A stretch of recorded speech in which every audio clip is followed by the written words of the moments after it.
Welcome back from that short break. I hope you enjoyed whatever you had in the break, a glass of water or just. You are still watching the Family Hour here at Church of Uganda Family TV with me, your world's favorite host, Claire Bwenji. And in the studio, I am with Daniel and Patricia. They are doing us a very, very, very good job. This show is in partnership with Life Ministry Uganda. You can always check them out on their social media platforms. They will be happy and glad to hear from you. And our topic, in case you just joined in, is encouraging independence and responsibilities in children. Before we went off for a break, we were discussing how parents can strike a balance between supporting their children and allowing them to learn from their mistakes. And what really excited me is how they mentioned that as parents, we should also say sorry when we make mistakes. Say sorry to our children. African parents, are we still on the same page? Anyways, please, Daniel and Patricia, take it up from that. Okay. So I was just about to give an example of balancing, dealing with repercussions.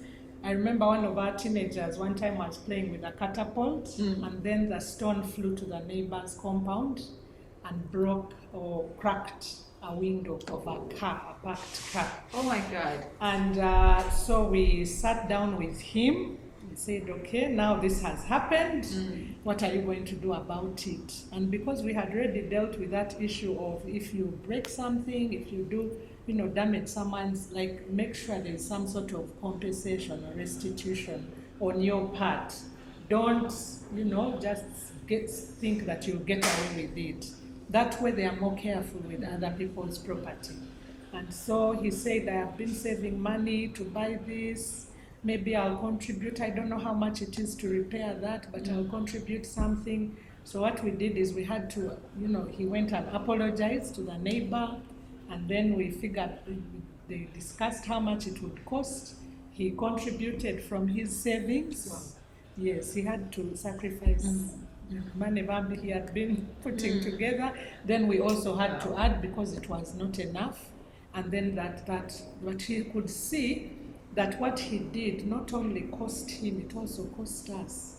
And then it cost the neighbor, because they were not expecting to do repairs, and now they have to.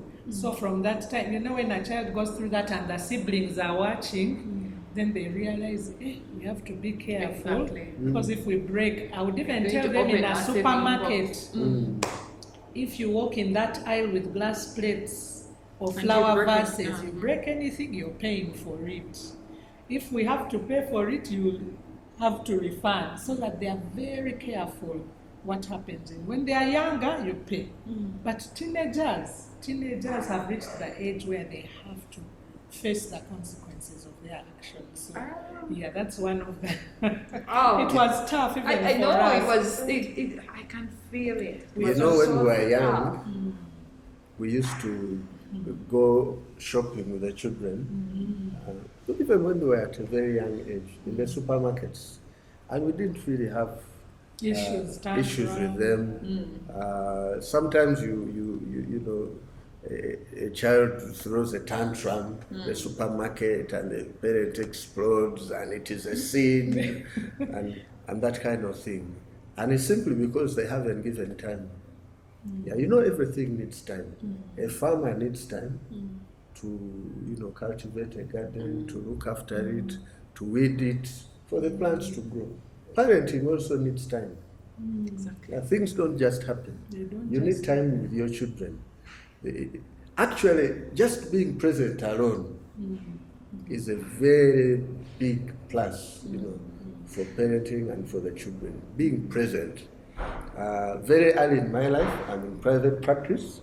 I made a decision that I would be home for the weekends. Wow, and I actually almost asked you that same question. You are so busy from from how you define, how you talked about yourselves. You are very busy people. But how do you manage actually to create time for the children and the family? So I thank God you're talking about it. Yes, so I'll just continue. So very early, we made the decision, both of us, by and large, to work Monday to Friday and leave the weekends for the family.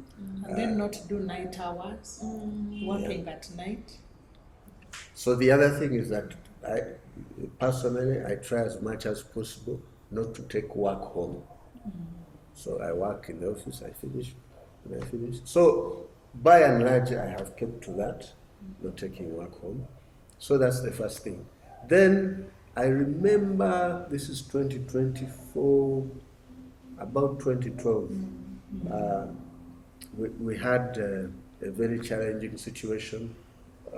We had offices in town. We are both self-employed, but we had offices in town. The traffic was becoming impossible. It would take 2 hours to office, even when you've left early. Remember, we have to drop children off school, and then coming back, it was also many hours we reach at night. So at some point, we made a strategic decision to just move our offices to the suburbs. Wow. And that helped us, you have 15 minutes to the school, 15 minutes to the office. Then you go to town on a need-to basis, because I still had to go to court. But it really helped. So I think as a parent, you have to make strategic decisions for your family. Exactly. Yeah, and I usually, I actually not usually, always find hard time when we talk about creating time for the children. But it's like, if I don't go and get school fees, and I have to be there all the time, what will they eat? So I really, really thank you that you're talking about you have to make strategic decisions for your family. Because at the end of the day, it's the most important, Anything to add? Yeah, I also wanted to add that because it takes a whole village to raise a child, I think it's good to make strategic friendships. There are some, everyone needs a mentor in something in your life. Sometimes it's business, sometimes it's parenting. And I remember we moved into this neighborhood. We were helped by a friend of ours. We moved into their neighborhood, and they had very well-behaved teenagers, and ours were preteen. So we'd see these young people and say, hey, Anangenga, these children are well-behaved. When we'd visit their home, they were our cell hosts. We'd be like, wow. So we became very good friends because we wanted to learn. We wanted to learn from them. Like, we want our children to be like this because they were still young. I know. And we learned a lot of principles. That whole thing of housework, like let them get to know. Sometimes when they are busy with books, you can let it slide a bit. When they have exams, they have what, but let them know all the skills they need on a regular basis to be able to survive. So we learned some of those things that, you become stricter. Become stricter as they grow older.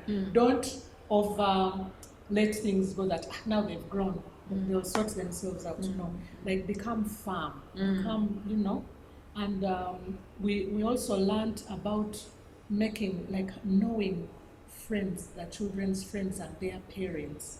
So my daughter is an only girl. She has 2 brothers.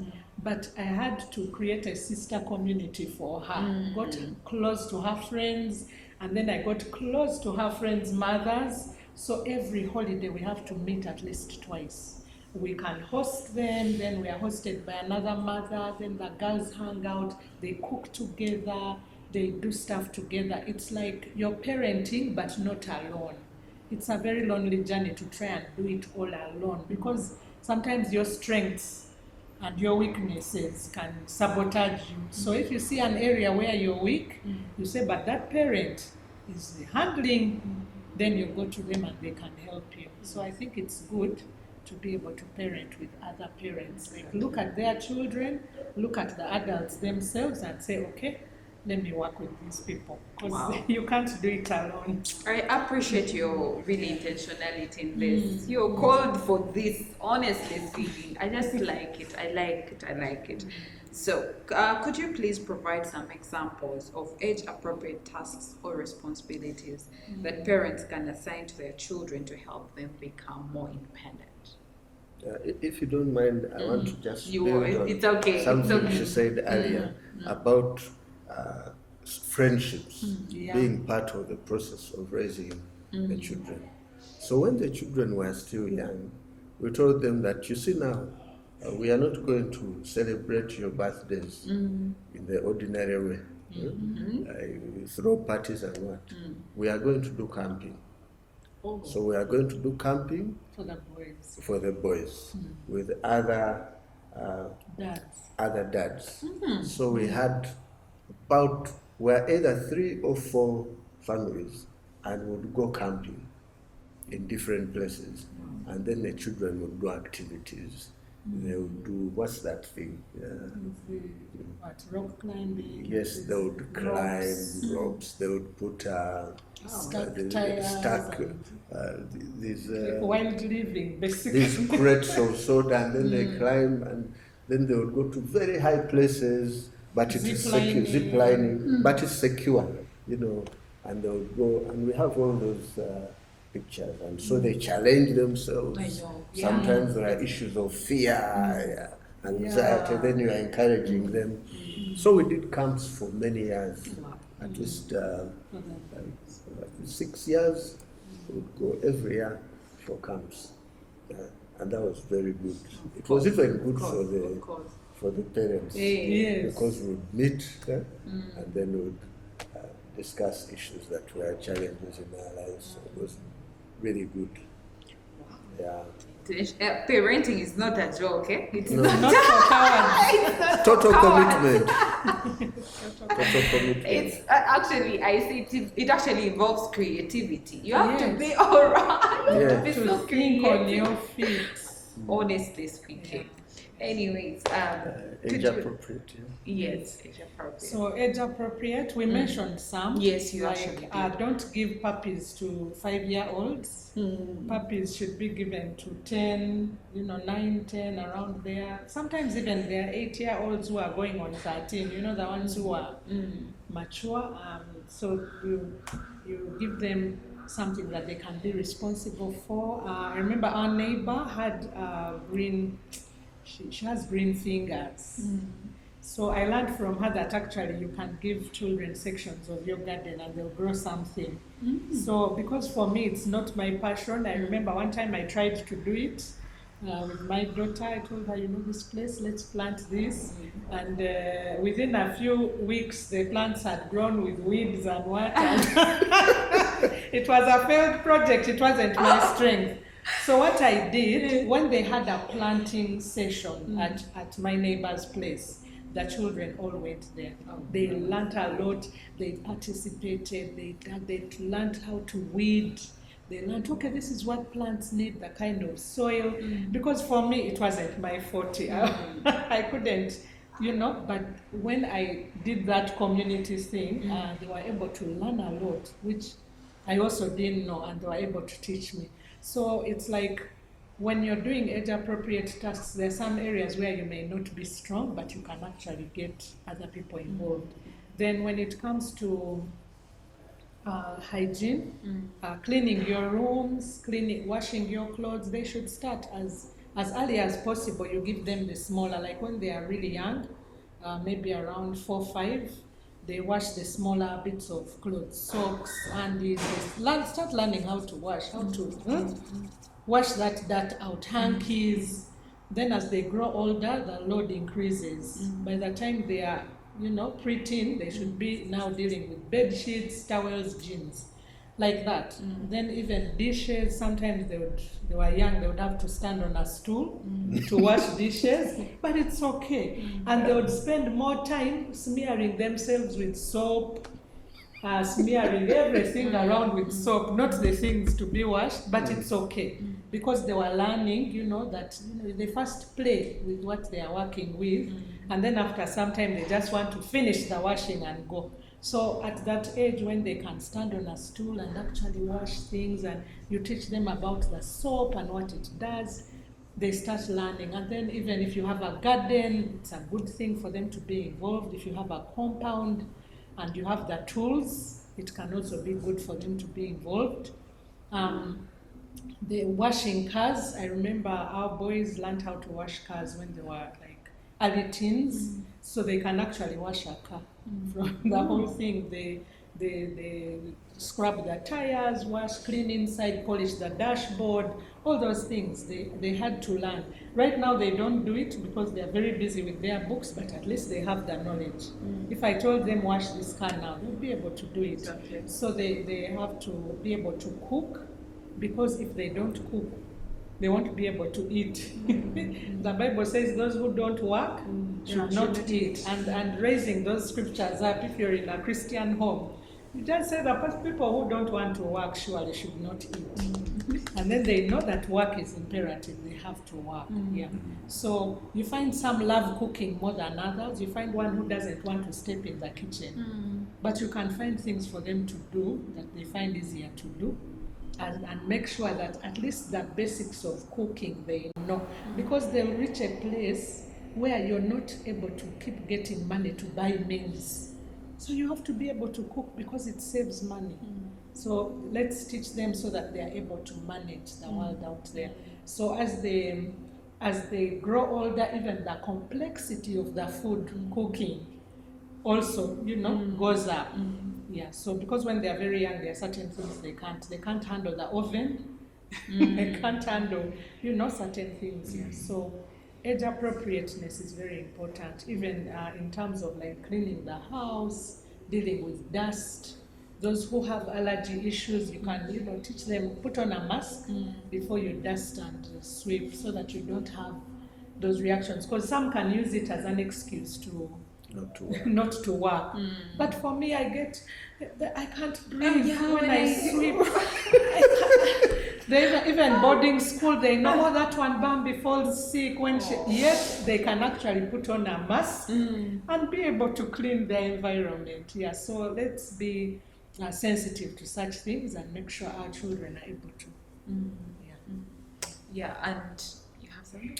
Yes, on top of age appropriate tasks, you can also bring in skills, life skills, which are not, I will not call them tasks, because our children from when they are young, they are exposed to musical instruments, things like that. Some liked it and some didn't.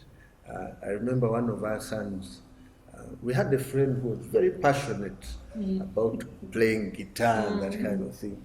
And one of our sons was passionate, but he was young and a bit fat. 4 years old. And he had big fingers, and when he would play the strings, he would cry because it was painful. But interestingly,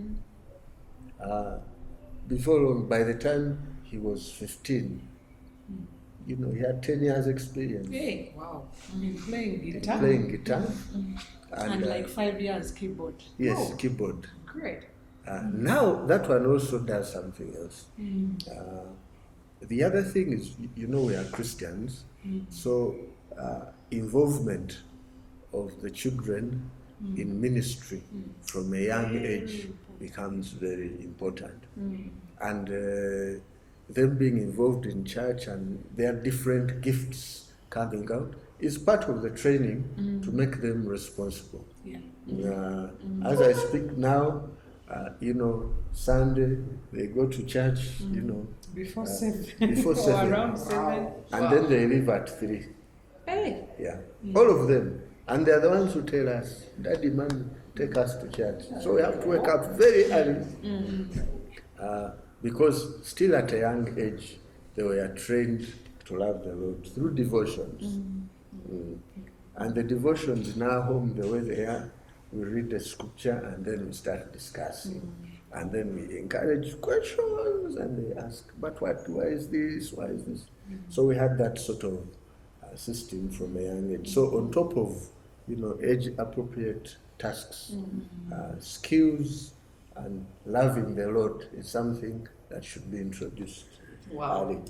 Early enough. Yeah. Wow, and the Bible is very clear, train up a child. So, wow, I really, really appreciate that. And there is something you mentioned of how gardening wasn't your passion. Many of the times as parents, you find yourself, you want to train your child only in the areas that you're interested. Yes.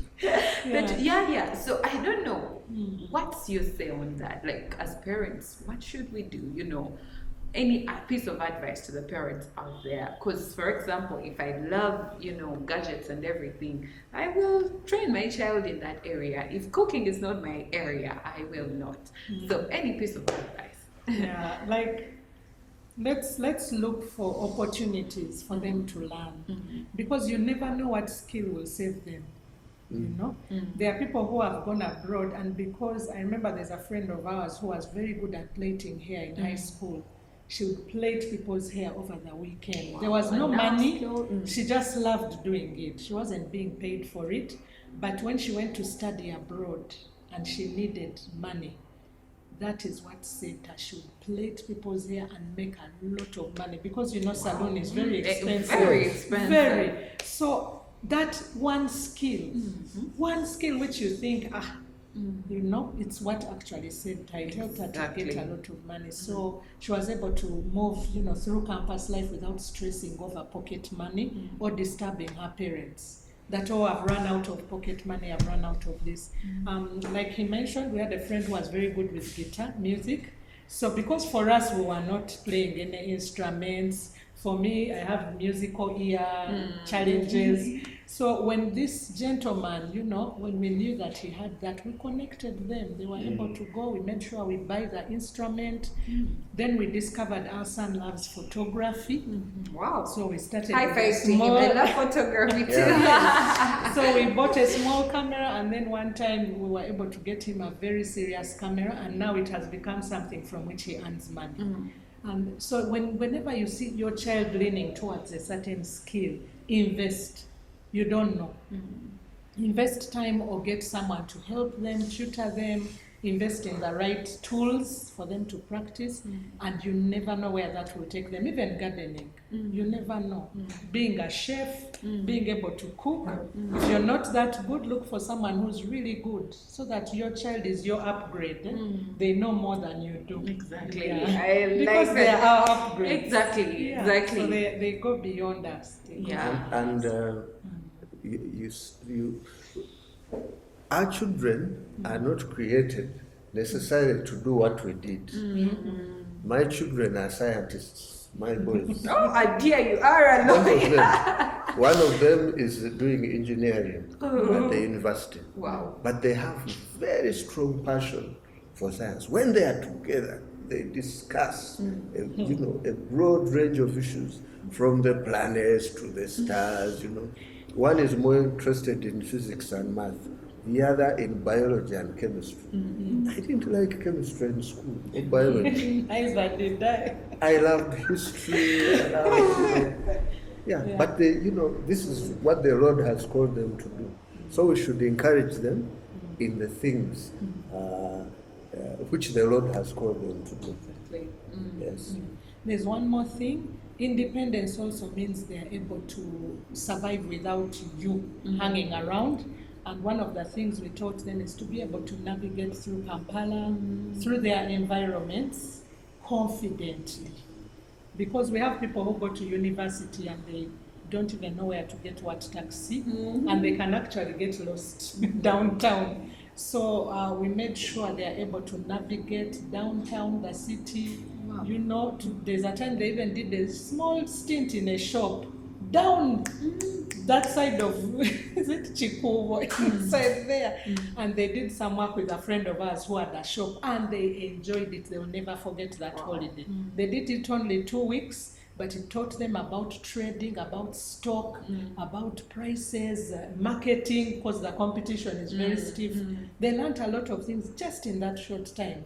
So they are able to move, with taxis, with borders, and we've taught them the safety, Make sure you get someone who has helmets, and then tell them how to move. Don't just let them drive carelessly. So also let your children be able to navigate independently. That's part of independence. Wow, I honestly don't want this show to end, but my producer is telling me time is up. Would you please give us your parting shots, Daniel and Patricia, and we close the show? Okay. Well, James first now, I can see. I'll say one more thing, maybe that didn't come up. finances are part of training. With my sons, I introduce them to a certain app. So when I give them some cash advance, then they must account to me how the money has been used before they get more money. Because I also use Raising the app. responsible citizens. I can say. But the most important thing with parenting is not to be a hypocrite. Yeah. You cannot tell people to act one way while And you're then you're acting doing the another. opposite. It does not work. It does not work. You have to be consistent, but you also have to know that as a human being, you have limitations, and that's why sometimes you have to apologize. You have to admit your failings and say, look, I'm also working on this. That way they know that you're not perfect, but you're doing the best that you can, and you're trying to be consistent. Wow, thank you. Is that your parting shot? Or? Yes, Oh, that's all it. right. Thank you very much, Danielle. Yeah. Patricia? So my parting shot is to encourage parents that don't give up easily on children, especially those who are kind of difficult or stubborn, or they are pushing their boundaries a bit. They want to see how far they can go before they, just don't give up on them. Always pray for them, and then make sure that you teach them about God by example and by the word. Because our children, we know, would not be serving in ministry if we were not.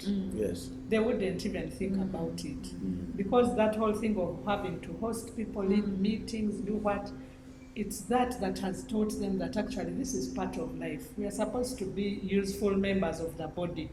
Yeah, and so as parents, let's invest, because we are with children for a very limited time, very short time. After some time, they'll be out of our lives, and this is the opportunity, this is the window we have to influence them positively. There are very many influencers out there, especially online, and they can take your children in different directions. So if we don't use our window wisely, and we are busy chasing, because you can chase money, even when they've left home, you can still chase money and make it, but the child will be gone. So while they are still with you, make sure that you have time to influence them for Christ, to influence them in the right direction that will save them, not destroy them. And then when it comes to their challenges, let's be easy to talk to. Easy to talk to. When we said strict, we didn't mean that you're so tough that they can't talk to you. Let's be easy to talk to, so that when they have issues, they can come to us. Sometimes children stay away, and then by the time you realize there's a problem, it's too late. Wow. Thank you very much, Danielle, and thank you, Patricia. It's been a great pleasure to have you on the show, and I really enjoyed every bit of it.